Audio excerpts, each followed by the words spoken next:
Once upon a time, there was a boy named Max who loved playing video games. One day, Max's grandfather handed him an old, crinkled treasure map. His grandfather said, "If you follow this map, you'll find a treasure beyond your imagination." Max thought about it, but he really wanted to play his favorite video game instead. Every morning when he woke up, he had a choice. He could ignore the map or see what adventure awaited him. Finally, one morning, Max decided to pull out the treasure map and embark on his adventure. He did this each morning, and along the way, he became stronger and wiser as his character was tested. When the road got rough, he kept his eyes on the map, and that gave him the courage to continue.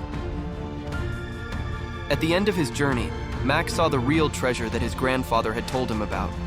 He met Jesus in the air with his grandfather and the other faithful treasure hunters, and they ruled the nations for 1,000 years. Max didn't find gold coins, but streets of gold and immortality. Good morning. And just like Max, you have been given a treasure map. And if you follow the clues, you will have a treasure beyond your imagination. Today, we're going to talk briefly about God's treasure hunt. Life today can be your greatest adventure if you choose for it to be. You have a choice. You can ignore the treasure map and just wander through life aimlessly with a few temporary pleasures that are not on the path that leads to the real treasure. Or you can pull out that treasure map each morning and see what adventure awaits for you. And you will be getting one step closer to that real treasure when Jesus returns. The Bible is your treasure map, and it has clues and directions throughout its pages to get you to the treasure and to help you along each day. Are you willing to explore the map and find the treasure that will last forever? The Bible tells us that where our heart is, that is, what we think about, what we desire and want, what we spend our time doing, that is where our treasure will be found. So, what excites you? What are you passionate about? And what do you spend your time thinking about, talking about, and doing?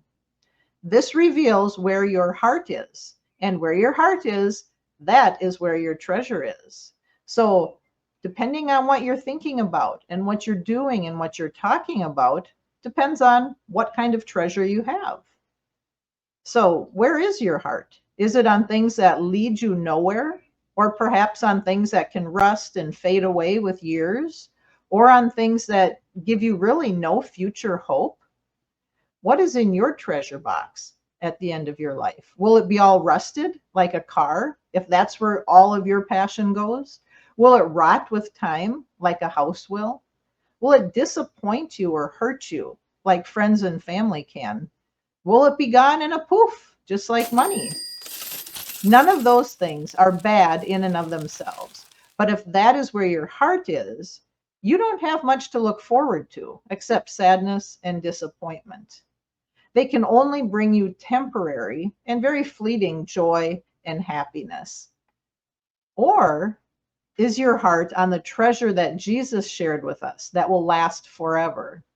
So why not invest your time and energy in your life into something that will give you life that is truly life? Invest in something that will not fade with time or rot or get eaten by moths like clothes can. The world is calling your name, the videos, the games, the hobbies, people, money, even church and religion. But so is Jesus. So whose voice will you listen to? I encourage you to invest your time and energy in following Jesus. Now, this isn't saying you can't enjoy some of the other things along the way, but where is your heart? The real life adventure that Jesus offers is far more exciting than any role-playing game, and it can be just as dangerous too. Actually living and experiencing real life is much more rewarding than just living in some sort of simulator or playing a game about life.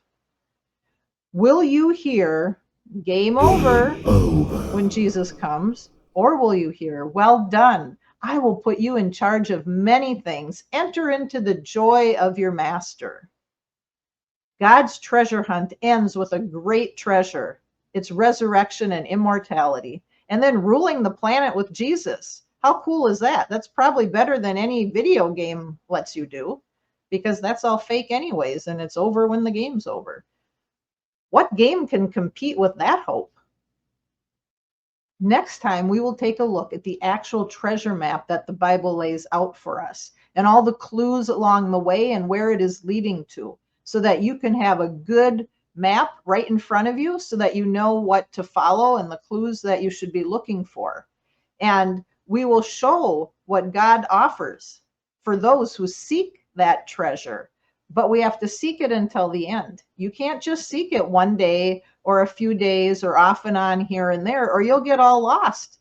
Just like any map. If you're reading a map to get from one place to another, you have to read it the whole way until you get there. You can't just read it the first streets you need to turn on, because if you quit looking at the map, who knows where you'll end up. And that's the same thing with God's treasure map and how to get from where you are today to the treasure that we can have when Jesus returns. So until then, get your treasure map out. Start reading and studying it. And next time we will take a look at the treasure map that God gives us in Scripture and how great that treasure will be. It's way better than a few gold coins. In fact, it talks about streets of gold.